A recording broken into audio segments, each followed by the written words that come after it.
Respect. We must respect our elders, parents, teachers, siblings, and friends. We have to respect our nation and laws and regulations. In our country has many people with different religion and culture, so we have to respect each and everyone. From respect, we can reach our goal. Thank you, one and all.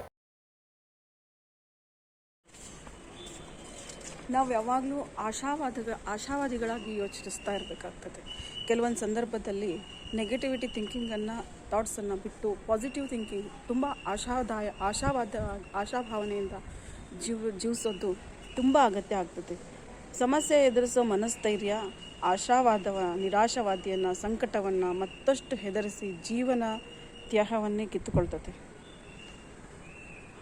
ಸಮಸ್ಯೆನ ಹೆದರ್ಸೋಕ್ಕಾಗಲ್ಲ.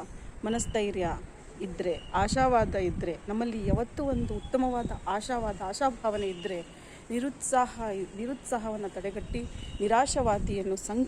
ನಿರಾಶಾವಾದಿಯ ಸಂಕಟಗಳನ್ನು ಮತ್ತಷ್ಟು ಹೆದರಿಸಿ ಜೀವನೋತ್ಸಾಹವನ್ನು ಕಿತ್ಕೊಳ್ತಕ್ಕಂಥ ಸಂದರ್ಭ ಬರುತ್ತೆ. So ನಾವು ಯಾವಾಗಲೂ ಆಶಾವಾದಿಯಾಗಿರಬೇಕು.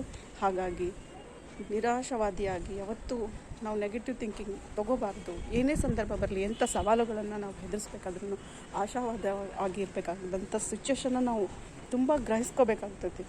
ಹಾಗಾಗಿ ಆಶಾವಾದದ ಬದುಕು ಅಗತ್ಯ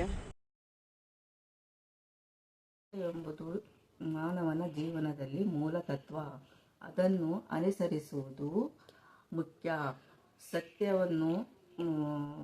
ಸತ್ಯವನ್ನು ಹೇಳುವುದರಿಂದ ಶಾಂತಿ, ನೆಮ್ಮದಿ ಸಿಗುತ್ತದೆ. ಸತ್ಯ ಹೇಳುವುದರಿಂದ ಗೆಳೆಯರು, ಸಂಬಂಧಿಕರಲ್ಲಿ ವಿಶ್ವಾಸ ಮೂಡುತ್ತದೆ.